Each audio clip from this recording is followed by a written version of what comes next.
नमस्कार, आप सभी का स्वागत है मनी टाइम में। मैं हूं आपके साथ सलोनी त्यागी। आज हम बात करेंगे दिन भर की बिजनेस और पर्सनल फाइनेंस से जुड़ी तमाम बड़ी खबरों की। वो खबरें जो आपकी जेब, निवेश और फाइनेंशियल प्लानिंग पर सीधे तौर पर असर डालती हैं। तो आइए बिना किसी देरी के शुरुआत करते हैं आज के इस बुलेटिन की। भारतीय रुपए में कमजोरी लगातार गहराती जा रही है और शुक्रवार को ये डॉलर के मुकाबले रिकॉर्ड निचले स्तर पर पहुंच गया। रुपया शुक्रवार को 71 पैसे कमजोर होकर $1 के मुकाबले 89.46 रुपए पर ट्रेड हुआ। करेंसी एक्सपर्ट्स के अनुसार डॉलर की हाई डिमांड और आरबीआई के लो सपोर्ट की वजह से फिलहाल रुपया दबाव में रहा। दोपहर 3 बजे रुपया डॉलर के मुकाबले 89.46 रुपीस पर ट्रेड कर रहा था, जबकि दिन की शुरुआत में ये 88.67 रुपीस और पिछली क्लोजिंग पर 88.70 रुपी था। इस गिरावट के साथ रुपया पिछले दिन की तुलना में 0.86% कमजोर हुआ। एक्सपर्ट्स के अनुसार ये रुपया की सबसे बड़ी इंट्राडे गिरावट है, यानी 67 पैसे की गिरावट, जो 8 मई 2025 के बाद सबसे बड़ी है, जब ये 89 पैसे नीचे गया था। एक्सपर्ट्स का इस मामले पर कहना है कि ग्लोबल मार्केट में डॉलर की मजबूती और घरेलू आर्थिक दबावों की वजह से फिलहाल रुपये में गिरावट आ रही है। कुछ एक्सपर्ट्स का कहना है कि अमेरिकी फेडरल रिजर्व द्वारा ब्याज दर में कटौती की उम्मीदों का खत्म होना और अमेरिका इंडिया ट्रेड डील के चलते भी रुपये पर दबाव बना हुआ है। अगस्त के अंत में भारत से एक्सपोर्ट पर अमेरिकी टैरिफ लागू होने के बाद रुपया लगातार कमजोर हो रहा है। क्विक कॉमर्स प्लेटफॉर्म ज़ेप्टो अपने यूजर्स को ज्यादा वैल्यू देने और नई कैटेगरीज में कदम बढ़ाने की तैयारी कर रहा है। कंपनी ने 2 नई सर्विसेज का पायलट टेस्ट फिलहाल शुरू कर दिया है, जिनके नाम सुपर मॉल और ज़ेप्टो डायग्नोस्टिक्स है।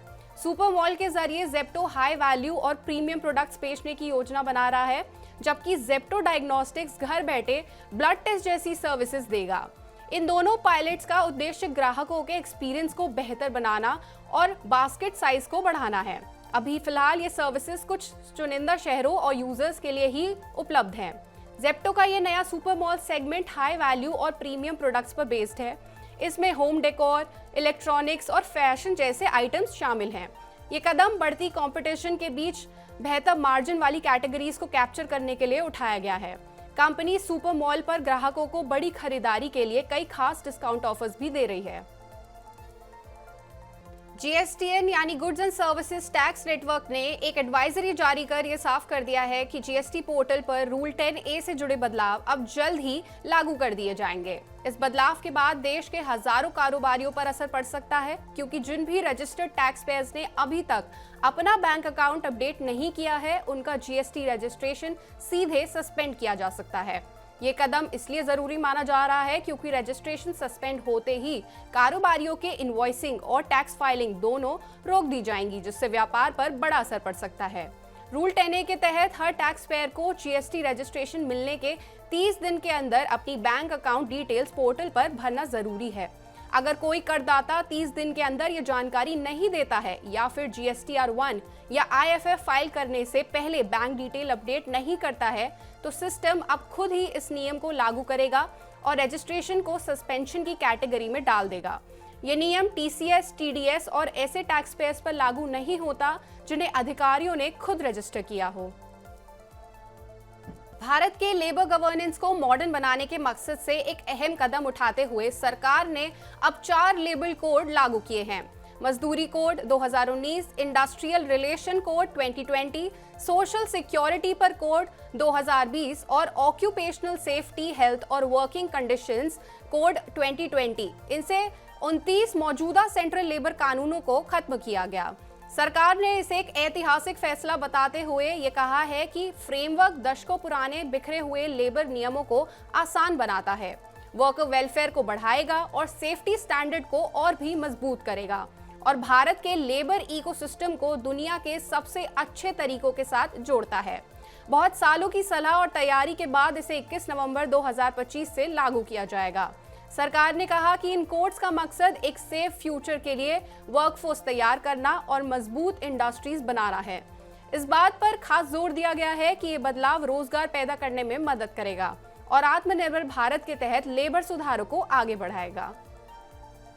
देश में 8वां वेतन आयोग लागू होने की तैयारियां तेज हो गई हैं। आयोग की रिपोर्ट अगले 18 महीनों में आने की उम्मीद जताई जा रही है और इसे जनवरी 2026 से लागू करने का टारगेट रखा गया है। लेकिन अब सबसे बड़ा सवाल ये है कि इससे सरकार की जेब पर कितना बोझ पड़ेगा। मौजूदा अनुमान बताते हैं कि केंद्रीय सरकार और राज्य सरकारों पर मिलाकर हर साल 3.7 से 3.9 लाख करोड़ रुपए का अतिरिक्त खर्च बढ़ सकता है। इसमें वेतन और पेंशन में 20% से 25% की बढ़ोतरी शामिल है। अगर आयोग की सिफारिशें लागू होती हैं तो केंद्र सरकार पर हर साल 1.4 लाख करोड़ रुपए का अतिरिक्त बोझ पड़ेगा। राज्य सरकारों पर इससे ज्यादा असर दिखेगा क्योंकि वो करीबन 1.9 करोड़ कर्मचारियों को वेतन देती हैं। ऐसे में राज्यों का कुल अतिरिक्त खर्च 2.3 से 2.5 लाख करोड़ रुपए तक पहुंच सकता है। दोनों को जोड़कर ये खर्च मिलाकर 3.7 से लेकर 3.9 लाख करोड़ रुपए हर साल तक जाएगा। शुक्रवार को भारतीय शेयर बाजार में गिरावट आई। सेंसेक्स और निफ्टी की 2 दिनों की तेजी अचानक थम गई। निवेशकों ने अमेरिका के नौकरियों के अधूरे डेटा के बाद ग्लोबल बिकवाली पर रिएक्शन दिया, जिससे इंटरेस्ट रेट के लिए शॉर्ट टर्म रास्ता अनसर्टेन हो गया। गिरावट के बावजूद घरेलू बेंचमार्क रिकॉर्ड ऊंचाई के पास बने हुए हैं। 21 नवंबर को निफ्टी 26,100 पर रहा और भारतीय इक्विटी इंडेक्स गिरावट के साथ बंद हुए। बीएसई मिड कैप और स्मॉल कैप इंडेक्स में 1.3% की गिरावट आई।